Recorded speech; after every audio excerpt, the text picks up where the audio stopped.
yako either nga yannako oba nga yassanyu moment ki gy'osobola okujjukira ku Alien Screen moment gyensobola omujjukirako ey'emu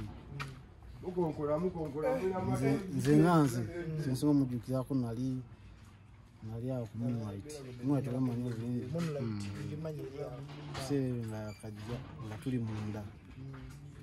kati twali tufuluma era nalina mukyala wange tusanga bali bangi nnyo nga bali salina sayidi eno omuntu omu nagana temukkirirayo eyo Alien gyakola ki yali bajja bayinza okubayisa obubi omutima nga ate nze atadya atalina kyemukoze nga ndawudde zigya nenzikiri naate namutuukako yemuyimbirekagwe nkyasaba nambongako namutuukako nambongako nabaye banne era nzize newabeera wali ekinyumidde waliwo omwana yaniriza ali awo wabweru ogeeti wabweru kabapaniza bulungi ebisigadde ebibuuzo babikubuuliza munda tebabuuliza wabweru otuuka wali nga bapaniza nga kuyingiza bakubuuza munda kyoyagala oyagala akatiketi oba oyagala akatishaati nga bakwaniriza asooka kukwaniriza naye abantu abasinga tewagende katwakola ki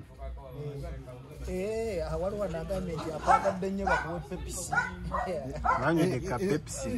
wanywedde kapepisi gwe mutino gwe nazzeeko kati tokyayogala kyakunywa kirala kyonna pepisi gwe mbaddeko era maze kugula akapepisi kange ne kapiraawo netwali nenkanywa bulungi nenkalya nenziryoka nzija banaddako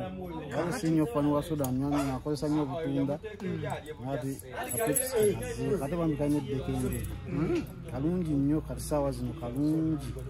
kakola bulungi kapepisi kona akapulastika ak'eccupa nawo kasanga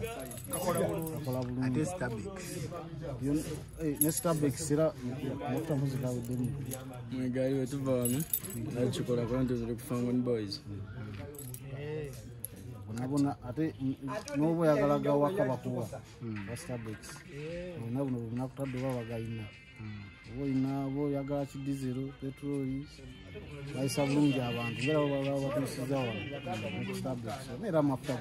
ago notayogeera buli omu agamanyi Starbucks kati getwaddako naye nga baana namugye oireyo omusajja waffe ono omusajja waffe ennaku z'omwezi zigenda bbeera 21 olunaku lugenda bbeera Lwakutaano